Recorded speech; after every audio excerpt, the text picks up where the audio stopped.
നമസ്കാരം. നിയമസഭാ തെരഞ്ഞെടുപ്പ് കഴിഞ്ഞു. മെയ് 4 മാത്രമേ റിസൾട്ട് അറിയുള്ളൂ. പക്ഷേ നമ്മുടെ മാധ്യമങ്ങളിലെ ചർച്ചകളും ചില പ്രകടനങ്ങളും അവകാശവാദങ്ങളും ഒക്കെ കാണുമ്പോൾ ഇത് റിസൾട്ട് വന്നിട്ടാണോ, ഓരോ നിമിഷവും മാറി മാറി മറിയുന്ന റിസൾട്ടുകളുണ്ടല്ലോ എന്നൊക്കെ നമ്മൾക്ക് തോന്നിപ്പോകും. യഥാർത്ഥത്തിൽ രാഷ്ട്രീയ പാർട്ടികൾക്ക് മെയ് 4 വരെ പിടിച്ചു നിൽക്കാനുള്ള ഊർജം പ്രവർത്തകർക്ക് നൽകുക എന്നുള്ളത് പ്രധാനപ്പെട്ട ഒരു കാര്യമാണ്. ഇനി ജയിച്ചാലും പരാജയപ്പെട്ടാലും അതിനുശേഷമുള്ള മാനസികാവസ്ഥയെ അപ്പോഴാണ് അഡ്രസ്സ് ചെയ്യാൻ പറ്റുക. പക്ഷേ അതുവരെയുള്ള അനിശ്ചിതത്വം പരിഹരിക്കുക, ഊർജ്ജസ്വലമായി നിലനിർത്തുക എന്നുള്ളത് അവരെ സംബന്ധിച്ച് വലിയ വെല്ലുവിളിയാണ്. എന്തായാലും നമുക്ക് 100 സീറ്റിന് മുകളിൽ 102 സീറ്റ് വരെ ലഭിക്കും എന്ന UDF അനുകൂല വിശകലനങ്ങൾ വ്യാപകമായി ആദ്യ ദിവസങ്ങളിൽ വന്നു. LDFിൻ്റെ ആത്മവിശ്വാസം പോയ സാഹചര്യമാണ് എന്നൊക്കെയുള്ള വിലയിരുത്തലുകൾ ചില മാധ്യമങ്ങളിൽ വന്നു. വീണ്ടും പരാജയപ്പെട്ടതിന് തുല്യമായ LDFിൻ്റെ സാഹചര്യങ്ങൾക്കെതിരെ ഇലക്ഷന് മുന്നേ ഉള്ളതുപോലെ തന്നെ സമാനമായ ചർച്ചകളൊക്കെ സംഘടിപ്പിച്ചു തുടങ്ങിയിട്ടുണ്ട്. നമുക്ക് ഈ സാഹചര്യത്തിൽ LDFിൻ്റെ ഭാഗത്തു നിന്നുള്ള അവരുടെ നിഗമനങ്ങൾ, പ്രത്യേകിച്ച് CPMൻ്റെ നിഗമനങ്ങൾ ജില്ലാ സെക്രട്ടേറിയറ്റുകൾ കൂടി അവതരിപ്പിച്ചിട്ടുണ്ട്. അതിൻ്റെ തുടർച്ചയായിട്ട് അവരുടെ സംസ്ഥാന സെക്രട്ടേറിയറ്റ് കൂടുകയാണ് അന്തിമ വിശകലനത്തിനായി. ഔദ്യോഗികമായി ഇതൊന്നും പറയാൻ പോകുന്നില്ല, പക്ഷേ മാധ്യമ റിപ്പോർട്ടുകൾ പ്രത്യേകിച്ചും ഓരോ ജില്ലകളിൽ നിന്നുള്ള നിഗമനങ്ങളുടെ അടിസ്ഥാനത്തിൽ പുറത്തു വരുന്നുണ്ട്. അത് വിശകലനം ചെയ്യുക എന്നുള്ളത് കൂടിയാണ് ഈ വീഡിയോയുടെ ഉദ്ദേശം. പ്രധാനമായി ഏറ്റവും ഒടുവിൽ ശ്രദ്ധേയമായി നമ്മുടെ മുമ്പിലുള്ളത് സംസ്ഥാന ഇൻ്റലിജൻസിൻ്റെ ഒരു റിപ്പോർട്ടായി വാർത്തകൾ വരുന്നതാണ്. അത് സംസ്ഥാന ഇൻ്റലിജൻസിൻ്റെ റിപ്പോർട്ട് ഏകദേശം ചില ഘട്ടങ്ങളിൽ അതിനോട് ചേർന്ന് വരാറുണ്ട്. ഇത്തവണ 74 മുതൽ 75 സീറ്റ് വരെ നേടി LDF ഭരണം നിലനിർത്തും എന്നാണ് സംസ്ഥാന ഇൻ്റലിജൻസിൻ്റെ റിപ്പോർട്ടായി പുറത്തു വരുന്നത്.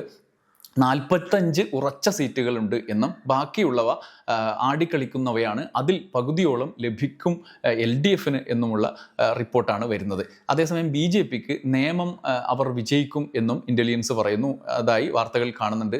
ഒപ്പം പാലക്കാട് മഞ്ചേശ്വരം അവർക്ക് വിജയസാധ്യതയുള്ളതായും പറയുന്നു. അതിലൊക്കെ എന്തുമാത്രം യാഥാർത്ഥ്യബോധത്തോടെയാണ് എന്ന് നമുക്ക് സംശയമുണ്ടാവും. മഞ്ചേശ്വരത്തൊക്കെ UDF വളരെ നിലവിലെ സാഹചര്യത്തിൽ ഈസി ആയിട്ട് ജയിക്കാനാണ് സാധ്യത. പാലക്കാടും UDFിൻ്റെ വിജയത്തിന് സാധ്യത കൂടുതൽ എന്ന് വിലയിരുത്തലുകൾ ഇപ്പം തന്നെ വന്നിട്ടുണ്ട്. എന്തായാലും സംസ്ഥാന ഇൻ്റലിജൻസിൻ്റെ അങ്ങനെ ഒരു റിപ്പോർട്ടുണ്ട് എന്നാണ് വാർത്തകളിൽ നിന്ന് വ്യക്തമാകുന്നത്. രണ്ടാമതായി നമുക്ക് നോക്കാനുള്ളത് 3 ഭാഗങ്ങളാണ് നമ്മൾ ഇതിലുള്ളത്. രണ്ടാമത്തേത് LDFിൻ്റെ CPMൻ്റെ ഈ പരിശോധനകൾക്ക് ശേഷമുള്ള റിപ്പോർട്ടുകളുടെ വിശദാംശങ്ങളാണ്. അവർ ജില്ലാ സെക്രട്ടേറിയറ്റ് അടക്കം തയ്യാറാക്കിയ റിപ്പോർട്ടുകളുടെ അടിസ്ഥാനത്തിലുള്ള ക്രോഡീകരിച്ച റിപ്പോർട്ടുകൾ ഇന്ന് മുഖ്യധാര പത്രങ്ങളൊക്കെ പ്രസിദ്ധീകരിച്ചിട്ടുണ്ട്. ചാനലുകൾ അവിടെ ഇവിടെയായി ഓരോന്നായി പറയുന്നുണ്ട്. അതിൽ നിന്നുള്ള വിശദാംശങ്ങളാണ് ഞാൻ നിങ്ങളോട് പറയാൻ പോകുന്നത്. 80 സീറ്റ് നേടി ഭരണം നിലനിർത്താനാകും എന്നാണ് CPMൻ്റെ ജില്ലാതല കണക്കുകൾ പുറത്തു വരുന്നത്. കാസർഗോഡ് മുതൽ തിരുവനന്തപുരം വരെയുള്ള ഓരോ ജില്ലകളിൽ നിന്നുള്ള റിപ്പോർട്ടുകളാണ് ഇപ്പോൾ പുറത്തു വരുന്നത്. നമുക്ക് കാസർഗോഡ് നിന്ന് തുടങ്ങാം. കാസർഗോഡ് 5 മണ്ഡലങ്ങളാണ്. കാഞ്ഞങ്ങാട്, ഉദുമ, തൃക്കരിപ്പൂർ തുടങ്ങിയ 3 സീറ്റുകളാണ് ഇപ്പോൾ അവരുടെ കയ്യിലുള്ളത്. ആ 3 സീറ്റുകളിലും LDF വിജയിക്കും എന്നാണ് വിലയിരുത്തലുള്ളത്. മറ്റ് 2 സീറ്റും അവർക്ക് തന്നെ UDF തന്നെ നിലനിർത്തും, കാസർഗോഡും മഞ്ചേശ്വരവും എന്നാണ് വിലയിരുത്തൽ. ഉദുമ CPMനെ സംബന്ധിച്ച് ഇത്തവണ അസാധാരണമായി കടുത്ത മത്സരം എന്നാണ് റിപ്പോർട്ടിൽ കാണുന്നത്. അത്തരത്തിലുള്ള ഒരു സാഹചര്യം, അതായത് കേരളീയമായ നിലവിലെ പാൻ കേരള ലെവലിൽ ന്യൂനപക്ഷ കേന്ദ്രീകരണം, വോട്ട് ഏകീകരണം ഉണ്ടായി എന്നുള്ള വിലയിരുത്തലിൻ്റെ അടിസ്ഥാനത്തിൽ ഉദുമയിൽ കൂടുതൽ ന്യൂനപക്ഷങ്ങളുള്ള മണ്ഡലമാണ് LDFിൻ്റെ സ്ഥിരം മണ്ഡലമാണെങ്കിലും. അപ്പോൾ അത് LDFന് എതിരായി മാറുമോ എന്നുള്ള ആശങ്ക അവർ ഉന്നയിക്കുന്നുണ്ട് അത്രേ. ഇനി രണ്ടാമത് കണ്ണൂരാണ്. ജില്ലയിൽ പേരാവൂറും ഇരിക്കൂറും ഒഴികെ 9 മണ്ഡലങ്ങളിലും ജയിക്കും എന്നാണ് CPMൻ്റെ വിലയിരുത്തൽ. ധർമ്മടം, പയ്യന്നൂർ, തളിപ്പറമ്പ്, മട്ടന്നൂർ, തലശ്ശേരി അവിടെ ഭൂരിപക്ഷം കുറഞ്ഞാലും ജയിക്കും. കണ്ണൂരും അഴീക്കോടും പേരാവൂരിലും കനത്ത മത്സരമായിരുന്നു എന്നാണ് പറയുന്നത്. പേരാവൂരും ജയിക്കും, പക്ഷേ കനത്ത മത്സരമാണ്. ശൈല ടീച്ചറുടെ മണ്ഡലമാണ്. വയനാട് മന്ത്രി OR കേളുവിൻ്റെ സിറ്റിംഗ് സീറ്റായ മാനന്തവാടിയിലും കടുത്ത മത്സരം എന്നാണ് വിലയിരുത്തൽ. അവർക്ക് ജയിക്കാനുള്ള സാധ്യതയുണ്ടെങ്കിലും അതിൻ്റെ എത്രത്തോളമാണ് എന്നത് സംബന്ധിച്ച് ഉറപ്പില്ല. അപ്പം 3 സീറ്റ് UDF പറയുന്നത് പോലെ കിട്ടിയേക്കാം, പക്ഷേ 1 സീറ്റ് കിട്ടുന്നതാണ് CPMൻ്റെ വിലയിരുത്തൽ. പിന്നെ കോഴിക്കോടും മലപ്പുറമാണ് വലിയ തിരിച്ചടി ഉണ്ടാവുമെന്ന് അവർ പ്രതീക്ഷിക്കുന്നത്, ആശങ്കപ്പെടുന്നത്. കോഴിക്കോട് CPMൻ്റെ അവലോകന പ്രകാരം ആകെയുള്ള 13 സീറ്റിൽ 8 കടുത്ത വെല്ലുവിളി നേരിട്ടു. 5 സീറ്റ് വരെ നഷ്ടപ്പെടാൻ സാധ്യതയുണ്ട് എന്നാണ് വിലയിരുത്തുന്നത്. ബേപ്പൂര്, എലത്തൂർ, കൊയിലാണ്ടി, കുറ്റ്യാടി, പേരാമ്പ്ര, ബാലുശ്ശേരി, കുന്നമംഗലം, പിന്നെ കോഴിക്കോട് നോർത്ത്, ഇവിടെ ഇത്രയും സീറ്റുകൾ നിലനിർത്തും. ഒപ്പം LDFിൻ്റെ കോഴിക്കോട് സൗത്ത്, നാദാപുരം, തിരുവമ്പാടി ഈ 3 മണ്ഡലങ്ങൾ നഷ്ടമായേക്കാം എന്നാണ് പറയുന്നത്. അതായത് തിരുവമ്പാടിയിലൊക്കെ ന്യൂനപക്ഷ ഏകീകരണം, ക്രിസ്ത്യൻ മുസ്ലിം വോട്ടുകളുടെ ഏകീകരണം ഉണ്ടായിട്ടുണ്ടെങ്കിൽ അത് സംഭവിച്ചേക്കാം, ആ തിരിച്ചടി അവർക്ക് സംഭവിച്ചേക്കാം. 5 എണ്ണം വരെ നഷ്ടപ്പെട്ടേക്കാം എന്നാണ് പറയുന്നത്. മലപ്പുറം പൊന്നാനിയും തവനൂരും മാത്രം ജയിക്കും എന്നാണ് അവർ പറയുന്നത്. തിരൂരിൽ കടുത്ത മത്സരം ഉണ്ട് എങ്കിലും അബ്ദുറഹ്മാൻ ജയിക്കും എന്നാണ്. സ്വതന്ത്ര പരീക്ഷണമായി വന്ന അബ്ദുറഹ്മാൻ ഇത്തവണ അങ്ങോട്ട് മാറുകയാണ്, അദ്ദേഹം അവിടെ നിന്ന് ജയിക്കും എന്നാണ്. ഒപ്പം വേങ്ങരയിലും മങ്കടയിലും UDFിൻ്റെ ഭൂരിപക്ഷം കുറയും, ജയിക്കുമോ എന്നുള്ളത് CPMന് ഉറപ്പില്ല. പിന്നെ പാലക്കാടാണ്, അവിടെ 10 സിറ്റിംഗ് സീറ്റുകൾ നിലനിർത്തും എന്നാണ് പ്രതീക്ഷ. പാലക്കാട് UDF ജയിക്കും എന്നാണ് CPMൻ്റെ കണക്ക്, പാലക്കാട് മണ്ഡലത്തിൽ. ഒപ്പം മണ്ണാർക്കാടും UDF നിലനിർത്തും. എന്നാൽ ഇടത് സ്വതന്ത്രനായി എന്ന പാലക്കാട് NMR റസാക്ക് 2ാം സ്ഥാനത്തെത്തും എന്ന് CPM വിലയിരുത്തുന്നുണ്ട്. പക്ഷേ തൃത്താലയിൽ MP രാജേഷിൻ്റെ വിജയം സംബന്ധിച്ച് വലിയ ആശങ്കകൾ പരക്കുന്നുണ്ട്. പക്ഷേ CPM പറയുന്നത് അവിടെ ജയിക്കും, 3000 ഭൂരിപക്ഷത്തിൽ ജയിക്കും എന്നാണ്. പട്ടാമ്പിയിലും കോങ്ങാടും ചിറ്റൂരും കനത്ത മത്സരം എന്ന അസാധാരണമായ അപ്രതീക്ഷിതമായ ഒരു സാഹചര്യം കൂടി രൂപപ്പെട്ടതായി CPM പറയുന്നുണ്ട്. മലമ്പുഴയിലും ആലത്തൂരും തരൂരും ജയിക്കും, പക്ഷേ വലിയ ഭൂരിപക്ഷം ഉണ്ടാവില്ല. പാലക്കാട്, മലമ്പുഴ, തൃത്താല, പട്ടാമ്പി, കോങ്ങാട് എന്നിവിടങ്ങളിൽ അടിയൊഴുക്കുകൾ ഉണ്ടായിട്ടുണ്ടോ എന്നുള്ള ഉത്കണ്ഠയും CPM പങ്കുവെക്കുന്നുണ്ട്. പിന്നെ കൊടുങ്ങല്ലൂർ, തൃശ്ശൂരിൽ നോക്കുകയാണെങ്കിൽ തൃശ്ശൂർ, ചാലക്കുടി, തൃശ്ശൂർ ഒഴികെ 11 മണ്ഡലങ്ങളിലും വിജയം നേടും എന്നാണ് വിലയിരുത്തൽ. കൊടുങ്ങല്ലൂരിൽ അവസാന ഘട്ടത്തിൽ കനത്ത മത്സരം നേരിടേണ്ടി വന്നു. എറണാകുളത്ത് 5 സിറ്റിംഗ് സീറ്റുകളായ കളമശ്ശേരി, കുന്നത്തുനാട്, വൈപ്പിൻ, കൊച്ചി, കോതമംഗലം എന്നീ മണ്ഡലങ്ങൾ നിലനിർത്തും എന്നാണ് പറയുന്നത്. ഇനി ഇടുക്കിയാണെങ്കിൽ ഉടുമ്പൻചോല, ഇടുക്കി മണ്ഡലങ്ങളിൽ വിജയം ഉറപ്പാണ്. ദേവികുളത്തും പീരുമേടും കടുത്ത മത്സരമാണ്. CPI മത്സരിച്ച പീരുമേട് ചിലപ്പോൾ തോറ്റുപോയേക്കാമെന്നും അവർ വിലയിരുത്തുന്നുണ്ട്. ദേവികുളത്തെ S രാജേന്ദ്രൻ CPMൽ നിന്നും പോയി BJPയുടെ സ്ഥാനാർത്ഥിയായ രാജേന്ദ്രൻ 15,000-ലധികം വോട്ട് നേടുമെന്നും അതിൽ കോൺഗ്രസ് വോട്ടായിരിക്കും കൂടുതലും എന്നുമാണ് CPM കണക്കാക്കുന്നത്. ഇടുക്കിയിൽ ശക്തമായ പോരാട്ടം നടന്നെങ്കിലും ജയിക്കാൻ റോഷി അഗസ്റ്റിന് ജയിക്കാൻ കഴിയുമെന്നാണ്. കോട്ടയത്ത് ആകെ 9 മണ്ഡലങ്ങളിൽ ഏറ്റുമാനൂർ, പാല, കാഞ്ഞിരപ്പള്ളി, ചങ്ങനാശ്ശേരി, വൈക്കം എന്നിവ മണ്ഡലങ്ങളിൽ ജയിക്കും എന്നാണ് CPM പറയുന്നത്. പൂഞ്ഞാറിൽ PC ജോർജ് പിടിക്കുന്ന വോട്ടുകൾ LDF വിജയത്തിൽ നിർണായകമാകും. അതായത് പൂഞ്ഞാറിൽ അത്ര ഉറപ്പ് കാണുന്നില്ല. കടുത്തുരുത്തി, കോട്ടയം, പുതുപ്പള്ളി എന്നിവിടങ്ങളിൽ ഭൂരിപക്ഷം UDFിൻ്റെ ഭൂരിപക്ഷം കുറക്കും. വൈക്കത്ത് അന്നേരം നിങ്ങൾക്ക് ഓർമ്മയുണ്ടാകുന്ന കർഷക ആത്മഹത്യ, ഒരു ദിവസം ഒരു കർഷകൻ പാർട്ടി ഓഫീസിൽ CPI ഓഫീസിൽ ആത്മഹത്യ ചെയ്ത വാർത്തയൊക്കെ വലുതായിട്ട് വന്നിരുന്നു. പക്ഷേ അവിടെ ജയിക്കും എന്നാണ് പറയുന്നത്. അവിടെ അജിത്തിൻ്റെ പഴയ MLA അജിത്തിൻ്റെ BJPയുടെ സ്ഥാനാർത്ഥിത്വം കൂടി പ്രതിസന്ധിയാണ്. ആലപ്പുഴ LDFിൻ്റെ കൈവശമുള്ള 8 മണ്ഡലങ്ങളിൽ 3 എണ്ണം നഷ്ടമായേക്കെന്നാണ് പറയുന്നത്. UDFിൻ്റെ ഏക മണ്ഡലമായ ഹരിപ്പാട് രമേശ് ചെന്നിത്തല വീണ്ടും ജയിക്കും. അങ്ങനെ 4 മണ്ഡലങ്ങളിലാണ് UDFിന് സാധ്യത.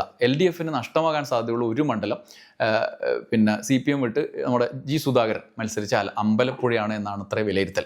അമ്പലപ്പുഴ സുധാകരൻ ജയിക്കുമോ എന്നുള്ള കാര്യത്തിലൊക്കെ വലിയ തർക്കങ്ങൾ ഉണ്ട്, അതിനനുസരിച്ചുള്ള വാദങ്ങൾ ഇപ്പുറത്തുമുണ്ട്. പക്ഷേ CPM പറയുന്നത് സലാം മികച്ച പ്രകടനം കാഴ്ചവെച്ചു, പക്ഷേ BJP വോട്ടുകൾ സുധാകരന് അനുകൂലമായി ഏകീകരിക്കപ്പെട്ടു, അതിൻ്റെ ഒരു ഭീഷണി അവിടെ നിലനിൽക്കുന്നുണ്ടെങ്കിലും സലാം ജയിക്കും എന്നാണ് പറയുന്നത്.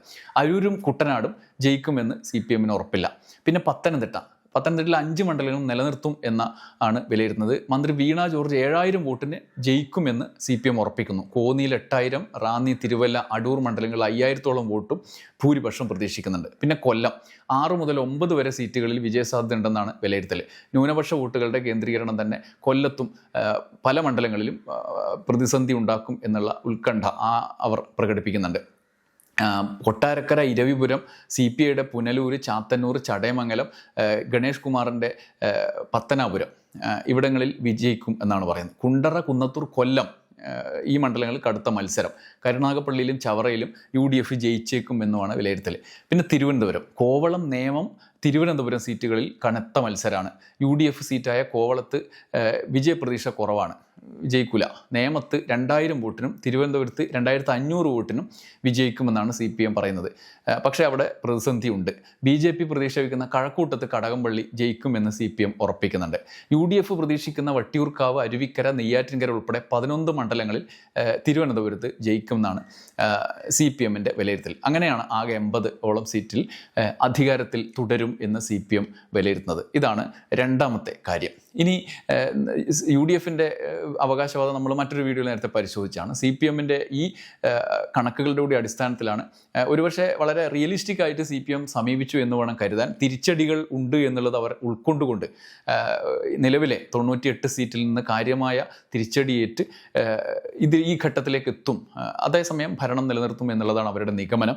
അത് റിയലിസ്റ്റിക് ആയിട്ട് അവർ അപ്രോച്ച് ചെയ്യുന്നു. ഇനി ഇതിൽ നിന്നും തിരിച്ചടി ഉണ്ടായിക്കഴിഞ്ഞാൽ സർക്കാരിന് ഭരണം കിട്ടില്ല എന്നുള്ള സാഹചര്യങ്ങളിലേക്ക് പോകും. എന്തായാലും അത് നമുക്കറിയില്ല. ഈ അവസ്ഥയിൽ മൂന്നാമതായി നമുക്ക് നോക്കാനുള്ളത് ഈ ഇലക്ഷൻ്റെ റിസൾട്ടിന് ശേഷമുള്ള സാഹചര്യമാണ്. UDF ജയിച്ചാൽ എന്ത് സംഭവിക്കും, LDF ജയിച്ചാൽ എന്ത് സംഭവിക്കാം, തിരിച്ചും എന്ത് സംഭവിക്കും എന്നുള്ളത്. UDF-നെ സംബന്ധിച്ച് നമുക്ക് ആദ്യം നോക്കാം. UDF ഭരണത്തിലേറിയാൽ ആര് മുഖ്യമന്ത്രിയാകും എന്നുള്ളതാണ് പ്രധാനപ്പെട്ട ചർച്ച. VD സതീശൻ മുഖ്യമന്ത്രിയാകുമോ, ചെന്നിത്തലയാകുമോ? ഇവർ രണ്ടുപേരുമാണ് ജയിച്ചു കയറുന്നതിൽ മുഖ്യമന്ത്രിയാകാനുള്ള സാധ്യതകൾ നിലവിലുള്ളത്. പ്രതിപക്ഷ നേതാവ് എന്നുള്ള നിലയിൽ സ്വാഭാവികമായി വരേണ്ടത് VD സതീശനാണ്. എന്നാൽ കോൺഗ്രസിൻ്റെ ഒരു രീതി അനുസരിച്ച് MLA-മാരുടെ പിന്തുണയിലുള്ള ചില ഗ്രൂപ്പ് സമവാക്യങ്ങളും ഒക്കെ വരുമല്ലോ. അവിടെ ചെന്നിത്തലയ്ക്കായിരിക്കാം നിലവിൽ സീറ്റ് കണക്കും ഗ്രൂപ്പൊക്കെ നോക്കുമ്പം അത്തരത്തിലുള്ളൊരു പിന്തുണയ്ക്കുള്ള സാധ്യതയുമുണ്ട്. എന്നാൽ ഈ തർക്കം രൂപപ്പെടാൻ സാധ്യതയുണ്ട് എന്നും KC വേണുഗോപാൽ രംഗത്തിറങ്ങും എന്ന റിപ്പോർട്ടുകൾ നേരത്തെ വന്നതാണ്. ഇപ്പോൾ വീണ്ടും സജീവമായി കഴിഞ്ഞു. സണ്ണി ജോസഫിൻ്റെ KPC പ്രസിഡന്റ് പ്രതികരണം ഉദ്ധരിച്ച് ഇന്നത്തെ മാധ്യമങ്ങളുടെ റിപ്പോർട്ടുകൾ അത്തരത്തിൽ വരികയാണ്.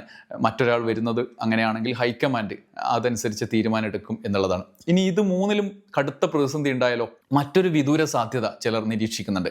രാഹുൽ ഗാന്ധി തെരഞ്ഞെടുപ്പ് പ്രചരണ കാലത്ത് പറഞ്ഞത് വനിതാ മുഖ്യമന്ത്രി എന്നുള്ള ഒരു ആശയമാണ്. ആ ആശയത്തിൻ്റെ അടിസ്ഥാനത്തിൽ പ്രിയങ്ക ഗാന്ധിയെ മത്സരിപ്പിച്ച് സഭയിലെത്തിക്കുമോ, മുഖ്യമന്ത്രിയാക്കുമോ എന്നുള്ളതാണ്. അതിന് എത്രത്തോളം സ്വീകാര്യത കിട്ടുമെന്നതാണ് മറ്റൊരാശങ്ക.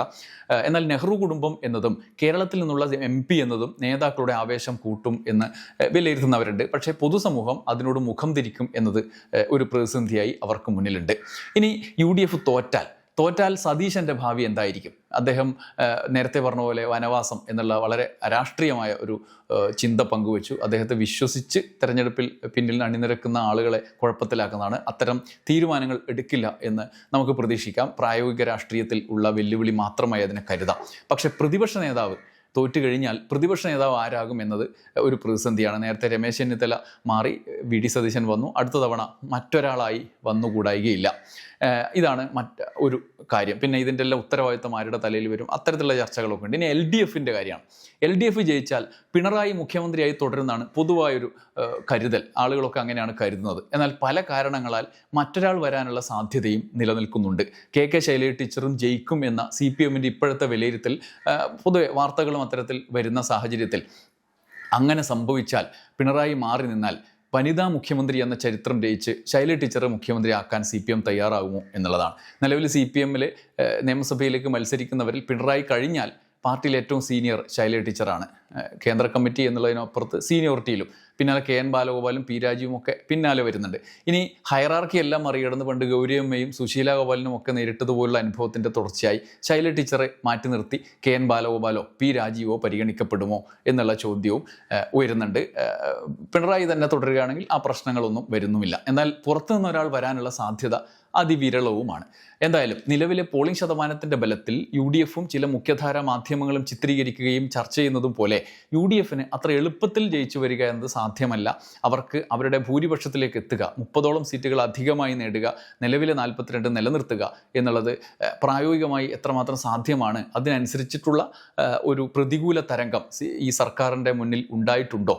അങ്ങനെ ഉണ്ടെങ്കിൽ പിന്നെ ഒന്നും നോക്കാനില്ല. അങ്ങനെ ഉണ്ടായിട്ടുണ്ടോ, അതിനുള്ള സാഹചര്യമുണ്ടോ, രാഷ്ട്രീയ സാഹചര്യം ഉണ്ടോ എന്നുള്ളതൊക്കെയാണ് അവർക്ക് മുന്നിലൊരു വെല്ലുവിളി.